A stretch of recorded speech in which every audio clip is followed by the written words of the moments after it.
하나님의 말씀 보겠습니다. 욥기 14장 1절부터 우리 10절의 말씀을 보겠습니다. 여인에게서 태어난 사람은 생애가 짧고 걱정이 가득하며 그는 꽃과 같이 자라나서 시들며 그림자같이 지나가며 아물지 아니하거늘 이와 같은 자를 주께서 눈여겨보시나이까? 나를 주 앞으로 이끌어서 재판하시나이까?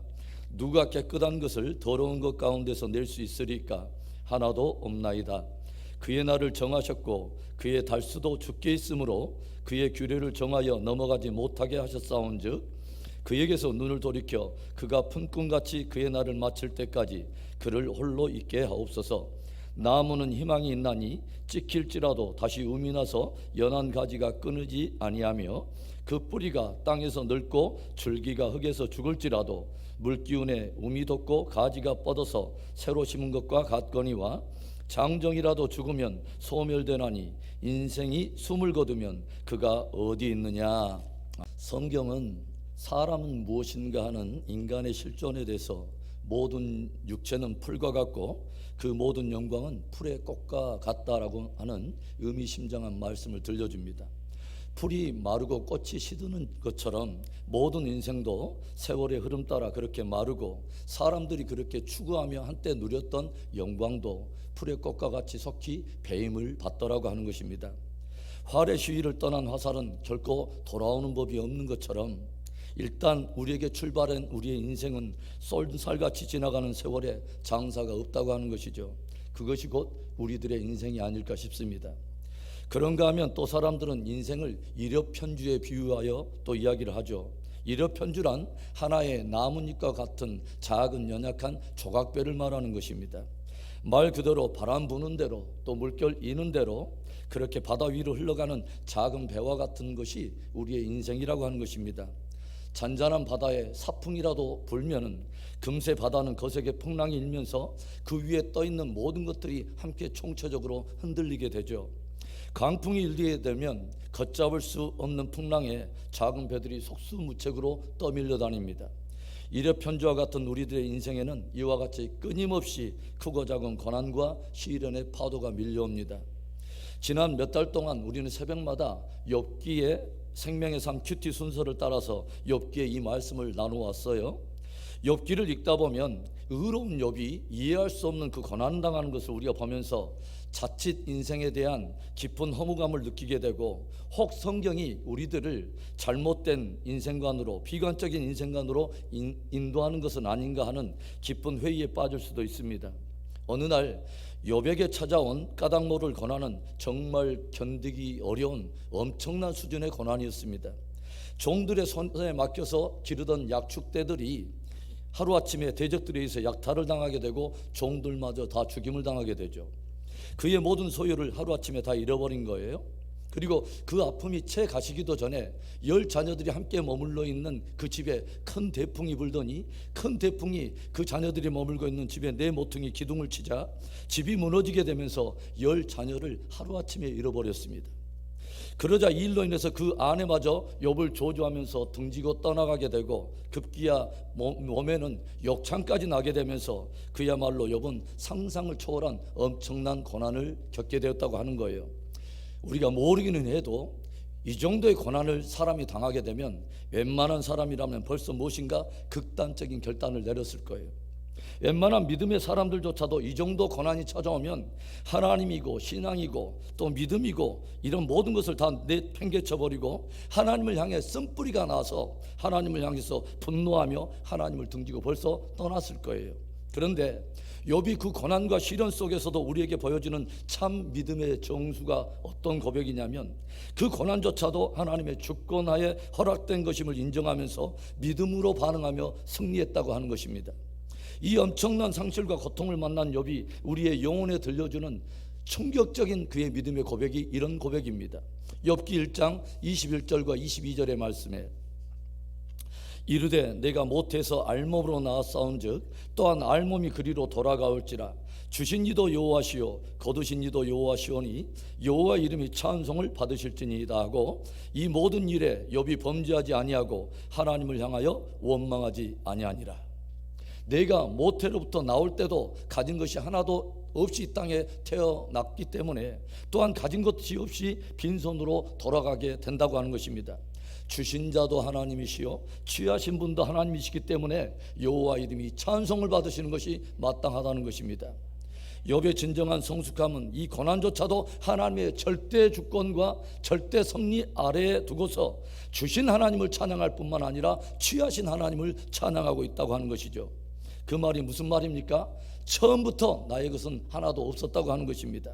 그래서 내 모든 것이 다 주님께로부터 온 것이었기 때문에 내가 잃어버린 것이 아니라, 내가 빼앗기고 상실해버린 것이 아니라 모든 것의 주인이 되신 주님께서 마땅히 당신의 것을 취하실 권리가 있기에 그 만유의 주제가 되신 주님의 주권을 인정하며 하나님을 찬송하고 있다고 하는 것이죠. 얼마나 놀라운 믿음입니까 여러분. 또 욥의 진정한 성숙함이 어디에 있을까요? 고난 속에서도 하나님의 선하신 섭리를 신뢰하고 있다고 하는 것이죠. 욥의 신앙의 정수가 묻어있는 또 하나의 고백, 우리가 너무도 잘 알고 있는 말씀이 있습니다. 욥기 23편 우리 10절에 기록되어 있는 말씀인데 우리 한 목소리를 읽어봅시다. 그러나 내가 가는 길을 그가 아시나니 그가 나를 단련하신 후에는 내가 순금같이 되어 나오리라. 지금은 내가 이해가 되지 않고 이해할 수도 없는 그 길, 그러나 오직 모든 역사를 주관하시는 그분은 내 길을 아시나니 그분은 나의 처음과 끝을 알고 계시나니 나를 이렇게 단련하신 후에는 반드시 나를 정금같이 빚으셔서 하나님의 선한 계획 속에서 나를 보배롭게 사용하실 거라고 하는 그분의 선하신 섭리를 굳게 믿고 있다고 하는 것입니다. 끊임없이 파도처럼 우리들의 인생에 밀려오는 고난과 시련에 대해서 욥기가 우리에게 도전하는 것은 고난당할 때 바로 그때라도 하나님의 변함없는 주권을 인정하고 그분의 선하실 섭리를 신뢰하면서 믿음으로 반응하라는 것입니다. 성경에 등장하는 수많은 믿음의 사람들은 고난이 자기에게 찾아올 때 why라고 묻지 않았습니다. Why me? 왜 나에게? 왜 나에게? 라고 묻지 않았습니다. 저들은 다만 이것을 통해서, 이 고난을 통해서 주님은 과연 무엇을 이루려 하시는가 하는 그분의 섭리를 묻고 그분을 신뢰하며 믿음으로 반응했다고 하는 것입니다.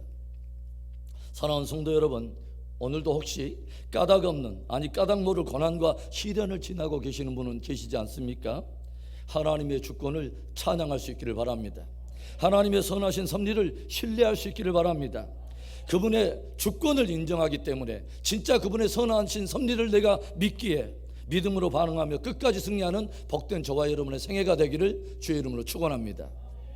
욥기에는 이렇게 고난 속에서도 성도들이 욥과 같이 믿음으로 반응하며 승리할 것을 도전하는 메시지보다 훨씬 더 차원이 다른 또 하나의 깊은 메시지를 담고 있어요. 욥기를 보면은 주님은 마치 시로라기 하나 남기지 않고 모두 다 벗겨내서 고난과 시련 앞에 처해 있는 인생이 얼마나 연약한가를 그대로 낱낱이 보여주고 있다는 것을 알게 돼요. 그렇다면 이 고난 앞에 우리의 연약한 모습을 있는 그대로 적나라하게 보여주고 있는 성경의 깊은 의도는 무엇일까요? 도대체 인간은 어떤 존재입니까? 첫째로 인간은 도움을 필요로 하는 존재라고 하는 것이죠.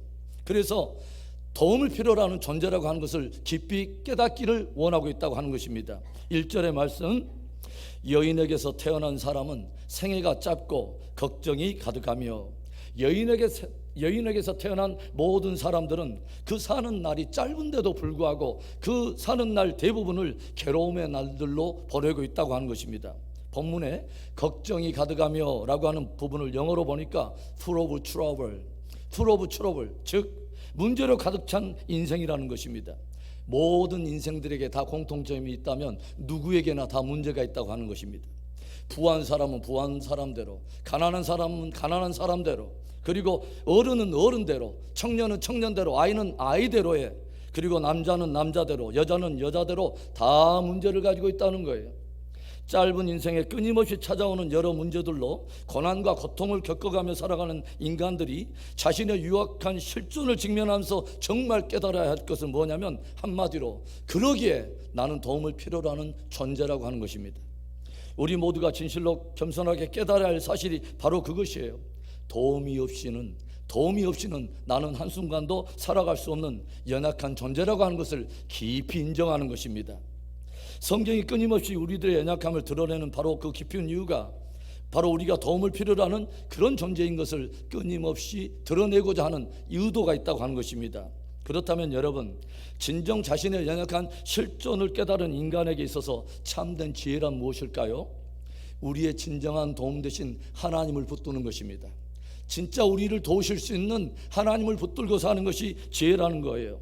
진정한 도움이 되시는 하나님을 의지하고 그분께 간구하는 삶이 인간의 지혜라고 하는 것을 우리에게 가르치고 있는 것입니다. 여호와를 경외하는 것이 지혜의 근본이니라. 야곱은 태어날 때부터 문제를 가지고 태어난 사람이에요. 축복과는 굉장히 거리가 먼 운명을 가지고 태어난 사람이 야곱입니다. 태어나면서부터 장자권은 형 에서의 목이고, 야곱은 자신은 정작 그 어떤 축복과도 상관없는 운명으로 태어났다고 하는 것입니다. 내가 선택을 해서 그런 운명을 갖게 됐다면 억울함도 또 아쉬움도 덜할 텐데, 태어나면서부터 이것이 운명되어져 있다면 참으로 고통스럽고 억울하다는 것이죠. 그러나 야곱은 자신의 찾아온 그 운명을 절감하면서 그 운명을 능히 바꾸어줄 능히 바꾸어줄 전능하신 하나님을 붙들기 시작했다고 하는 거죠. 그분을 갈망하며 또 그분의 도우심을 얻기 위해서 몸부림치면서 간구하는 삶을 살더니 결국 그의 운명은 바뀌고 말았습니다. 자신의 연약한 실존을 인식하고 하나님을 갈망하고 하나님께 부르짖는 야곱에게 하나님께서 들려주신 놀라운 약속이 뭡니까? 너 야곱아, 지렁이같이 꿈틀대는 너 야곱아, 두려워하지 말며 놀라지 말라. 내가 너를 도와주리라. 나의 참으로 의로운 손으로 너를 붙들어 주리라. 하나님께서 야곱의 인생을 붙들어 주시면서 그로 하여금 승리케 하셨다고 하는 것입니다. 환난 날에 나를 부르라. 내가 내게 응답해 주리라. 네가 알지 못하는 크고 비밀한 일을 너에게 보여주리라. 우리는 성경을 통해서 시시때때로 하나님께서 큰 도움으로 야곱을 건져내셨다고 하는 것을 우리는 알게 되죠. 자신의 인생에 찾아온 고통과 문제 속에서 야곱은 자신이 도움을 필요로 하는 존재인 것을 절실하게 깨닫고서 능히 도우실 하나님을 붙들고 승리하는 인생을 살았다고 하는 것입니다. 한나는 아이를 갖지 못하는 여인이었어요. 그래서 분인나라고 하는 여자가 수시로 한나의 아이 없음을 오히려 조롱하며 비웃기를 시작하죠. 그런데 한나는 그 문제에 눌리지 않습니다. 그 문제를 자신이 걸머져야 될 운명으로 받아들이지 않고 그 문제를 가지고 어떻게 반응합니까? 실로에 있는 회막에 나아가 하나님을 붙들기 시작하죠. 그리고 하나님께서는 마침내 한나의 간구를 들으시고 그분 수준의 일을 행하시는데 다친 한나의 태를 열어서 생명의 분복을 얻게 하신 것입니다. 그냥 아들 하나 얻는 수준이 아니라 온 나라를 살리고 사사시대 당대의 어둠을 다 깨버리고 그 나라의 부흥과 회복을 가져올 사무엘 수준의 아이를 주시더라 하는 것입니다. 여러분, 하나님을 붙들면 이런 일이 일어나게 됩니다. 하나님을 붙들게 되면 바로 이런 아이를 키워낼 수 있습니다. 우리들의 인생은 연약한 실존이요, 우리 모두가 저마다 문제를 가지고 있어요. 그런데 성경이 우리에게 가르쳐주는 역설의 가르침은 무엇이냐면 그 문제가 우리를 오히려 하나님께 인도하는 하나의 기회요, 하나님을 맛볼 수 있는 귀한 통로가 될 수 있다고 하는 것입니다. 그 문제를 통해서 그 문제를 풀어줄 수 있는, 그것을 능히 도우실 수 있는 하나님께 나아오라는 것입니다. 그 문제를 운명처럼 걸머지지 말고, 그 문제에 눌리지 말고, 그 문제와 고통을 능히 도우실 하나님께 나와서 진짜 살아계신 하나님 한번 경험해 보라는 것입니다. 나중에 욥이 고난을 다 겪은 후에 무엇을 고백합니까? 욥기 42장 5절에 이런 말씀이 있어요. 내가 주께 대하여 귀로 듣기만 하였사오나 이제는 눈으로 주를 배옵나이다. 그의 인생에 까닭 모를 고난이 찾아왔지만 도저히 이해가 되지 않는 엄청난 수준의 고난을 지나갔지만 최고의 욥이 얻은 축복은 뭐냐면 살아계신 하나님을 만났다고 하는 것이죠. 살아계신 하나님을 경험하게 됐다는 거예요. 이제는 듣기만 하는 하나님, 내가 귀로만 듣는 그런 하나님이 아니라 내가 직접 손으로 만질 수 있으며 그분의 진리가 진짜임을 내가 직접 눈으로 목도할 수 있는 살아계신 하나님을 경험하게 됐다고 하는 것입니다. 여러분, 문제없는 인생은 하나도 없어요. 그러나 문제를 만나 평생 그것을 운명처럼 받아들이며 그 문제에 눌려 질식해서 사는 사람이 있는가 하면 하나님을 붙들고 그 문제를 극복하며 승리하는 인생이 있다고 하는 것입니다. 성경이 끊임없이 증거하는 중요한 가르침이 뭐예요? 문제없는 인생은 없다. 그러나 문제를 능히 풀어주실 분이 계시다. 그래서 그 하나님을 붙들고 사는 인생은 진짜 지혜롭고 복되다라고 선언하고 있다고 하는 거죠.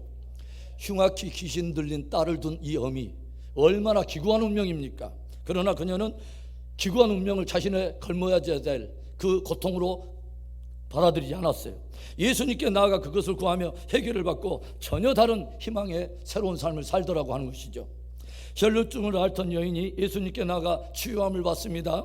여리고의 두 서경이 예수님께 나아가 간절히 간구하더니 어둠에서 벗어나 빛된 삶을 살게 되었다고 하는 것입니다.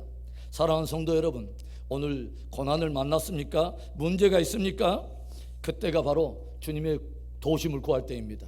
바로 그때가 살아계신 하나님을 경험할 때입니다. 진실로 나의 연약함과 문제들을 주님 앞에 내려놓고 전능하신 바로 그 하나님의 도움을 입고 승리하는 복된 저와 여러분의 생애가 되기를 축원합니다. 저는 늘 마음속에 그런 생각을 해봐요. 고난과 문제가 찾아올 때 저는 늘 그것을 무엇이라고 생각하냐면 이것이 고난과 문제가 아니라 다만 나의 기도의 제목일 뿐이다. 나의 기도의 제목일 뿐이에요. 전능하신 하나님을 맛볼 수 있는 기도의 때일 뿐이에요.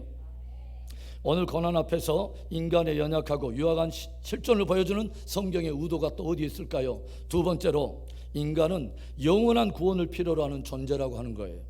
2절의 말씀을 봅니다. 그는 꽃과 같이 자라나서 시들며 그림자같이 지나가며 머물지 아니하거늘. 인간은 유한한 생명을 가지고 있다고 하는 거죠. 피었는가 싶더니 금세 져버리는 꽃처럼, 황혼역에 드리워진 그림자가 속히 사라져버리는 것처럼 저와 여러분은 그런 유한한 인생을 금세 기억하고 있지 않습니까?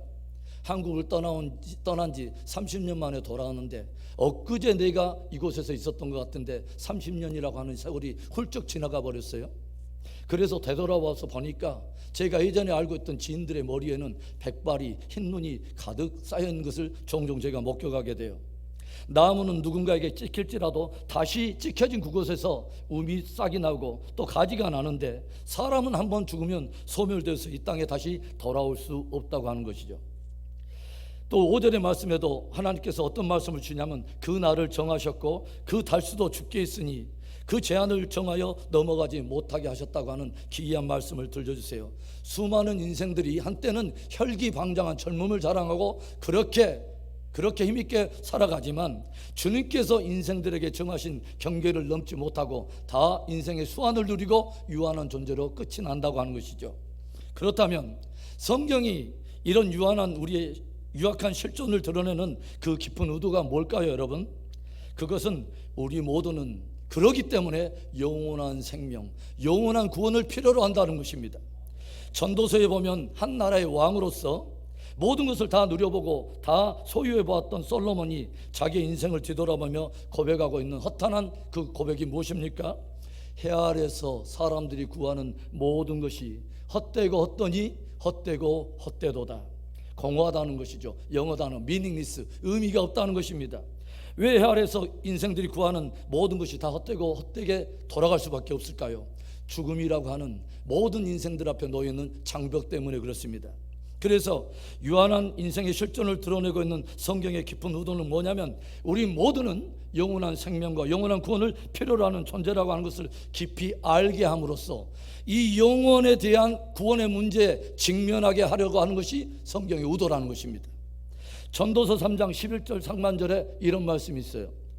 하나님이 모든 것을 지으시되 때를 따라 아름답게 하셨고 또 사람들에게는 영원을 사모하는 마음을 주셨느니라. 성경은 우리 인생들에게 유한한 존재라고 하는 것을 끊임없이 드러내는 그 이유가 뭐냐면 우리 모두에게 영원한 생명이 필요하고 영원한 구원이 필요하다는 것을 직면하도록 우리에게 깊은 의도를 가지고 있다고 하는 것이죠. 모든 사람들이 회피하고 그것은 나와 상관이 없다고 그렇게 치부하면서 그렇게 살아가는 그렇게 삶에서 돌이켜서 진짜 영혼에 대한 문제를 직면하도록 하는 것이 성경의 의도라고 하는 것입니다. 제가 새벽 기도 시간에 들려드렸던 이야기가 있어요. 어느 한 나라의 왕이 많은 국사에 시달리면서 이것을 본 신하들이 이 왕으로 하여금 잠시금 시름을 넣고서 긴장을 풀게 하려고 한 광대를 궁 안으로 불러들였어요. 그래서 그 광대는 늘 왕의 옆에 대기하고 있다가 왕이 힘들고 정말 어려울 때마다 왕 앞에 나타나서 바보 흉내를 내면서 왕을 웃기며 잠시 마음의 여유를 다시 되찾아주곤 합니다. 그런데 어느 날 이 광대가 왕과 신하들 앞에서 바보 연기를 하면서 얼마나 이 왕을 웃기던지 왕이 그 광대를 불렀습니다. 만일 네가 살아가면서 네보다 더 어리석고 바보스러운 존재를 만나면 이 지팡이를 그 사람에게 주어라 라고 이 광대의 손에 지팡이 하나를 쥐어주었어요. 그리고 많은 세월이 지나 왕이 늙고 병이 들어서 위중하다는 이 소식이 온 나라 안에 펴지면서 이 광대가 왕을 아련하려고 궁정에 들었습니다. 왕 앞에 나아간 광대가 왕에게 이렇게 물었어요. 왕이여, 왕은 제가 볼 때에 작은 여행 하나에도 그렇게 철두철미하게 늘 준비하시던 분이셨는데 이제 한 번 가면 되돌아올 수 없는 영원한 길을 떠나시는 왕은 더욱더 철두철미하게 준비하셨겠죠. 그러자 광대의 갑작스러운 질문에 왕이 잠옷 당황하면서 얼굴이 붉어지더니 아니야, 나는 아무것도 아직 준비하지 못했네. 사실 아무런 준비도 되지 않았네. 그러자 광대가 조용히 말을 합니다. 왕이여, 그렇다면 이 지팡이는 왕의 것입니다. 다시 돌아오지 못할 영원한 길을 떠나면서도 아무런 준비 없이 떠나는 사람이 있다면 세상에서 가장 어리석은 사람이 그 사람이 아니겠습니까? 광대는 이 말을 남기고 궁을 빠져나왔어요. 이상하게 사람들은요, 다른 사람들이 보편적으로 당하는 모든 일에 대해서 자신은 마치 여뢰인 것처럼 그렇게 생각하는 착각이 있습니다. 그러나 성경이 무엇을 들려줍니까? 한 번 죽는 것은 사람에게 정하신 바요, 그 이후에는 심판이 있으리니. 모든 사람들에게 정말 불투명한 미래가 아니라 진짜 확실한 하나의 운명 하나는 뭐냐면 모든 사람들은 죽음 앞에 서 있다는 것입니다. 그리고 죽음이 올 때까지 영혼에 대한 문제를 해결하지 않게 되면 심판의 문제에 부딪히게 되어 있다고 하는 것입니다. 그래서 성경은 유한한 인생임을 깨닫는 사람들에게 영원한 생명을 얻을 수 있는 길 하나를 소개하고 있는 것입니다. 그게 바로 예수 그리스도에 관한 복음인 것입니다. 하나님이 세상을 이처럼 사랑하사 독생자를 주셨으니 이는 저를 믿는 자마다 멸망치 않고 영원한 생명을 얻게 하려 하심이라. 예수 그리스도가 모든 인생들에게 영원한 생명을 줄 구원자라고 하는 것이죠. 성경이 아담 이후에 범죄한 인생들에게 들려주는 귀한 복음은 이제 죄인이 되어버린, 이제는 사망의 종로를 할 수밖에 없는 모든 인생들에게 심판에 벗어나 생명으로 얻게 될 유일한 길 하나를 들려주는데, 그게 바로 하나님의 아들 예수 그리스도가 하나님께서 모든 인류로 믿어 영원히 생명을 얻도록 결정하신 영원한 생명의 길이라고 하는 것입니다. 이것이 바로 복음인 것이죠. 사랑하는 성도 여러분, 오늘 저와 여러분은 오늘 나의 생이 끝나도 영원한 길을 떠날 준비가 되어 있으십니까? 모든 믿음의 사람들은 영원한 본향을 향해서 순례의 길을 걸으면서 늘 영원을 준비했던 지혜의 사람들입니다. 오늘 저와 여러분의 삶도 그 축복된 여정 위에 있는 그런 삶이 되기를 주의 이름으로 축원합니다. 오늘 여백에 찾아온 고난을 통해서 인간의 연약한 실존을 보여주고 있는 성경의 깊은 의도가 무엇일까요? 마지막 세 번째, 진실로 인간은 거룩함, 곧 죄사함을 필요로 하는 존재라고 하는 것이죠. 4절의 말씀을 보겠습니다. 누가 깨끗한 것을 더러운 것 가운데서 낼 수 있으리까? 하나도 없나이다. 성경이 모든 사람들에게 적나라하게 들려주는 우리들의 원래 본질적인 정체성은 뭐냐면 죄인이라고 하는 것입니다. 왜 인간에게 고통이 찾아오고 결국은 사망이 찾아왔는가? 죄의 삭은 사망이라 라는 놀라운 진리의 말씀으로 우리를 경정해 주죠. 그리고 사망 후에는 죄에 대한 심판이 있게 될 것을 경종하고 있어요. 그렇다면 그것이 정말 성경이 말하는 진리라면 우리 인생들에게 정말 필요한 것은 죄로부터 죄의 구속함을 얻고 거룩함과 정결함을 입는 것입니다. 모든 인생은 죄사함을 통해서 거룩함과 정결함을 필요로 하는 존재라고 하는 것이죠. 그런데 오늘 무엇이라고 말합니까? 누가 깨끗한 것을 더러운 것 가운데서 낼 수 있으리까? 하나도 없나이다. 인생 가운데서는 그 누구도 더러운 죄인들을 그들의 죄 가운데서 정결케 하고 다시 거룩하게 할 그런 깨끗한 존재가 없다고 하는 것이죠. 그런 의로운 인생은 없다는 것입니다. 그렇다면 누가 우리에게 그 죄사함을 통해서 거룩함을 이루어서 하나님 앞에 우리를 세울 것이며 영원한 생명의 길로 인도할 수 있다는 말입니까? 사람들은 가끔 착각을 하죠. 내가 착하면 구원을 받는다고, 내가 몇 가지 선하고 도덕적인 행위를 하면은 내가 구원받을 수 있을 거라고 착각을 해요. 그런데 근본적인 착각이 무엇입니까? 먼저는 선하고 착하다고 하는 그 선에 대한 기준, 의에 대한 기준을 자기 스스로 정한다는 거예요. 떡 줄 사람 생각도 하지 않는데 김치국을 더 마신다는 우리 한국 속담이 있잖아요.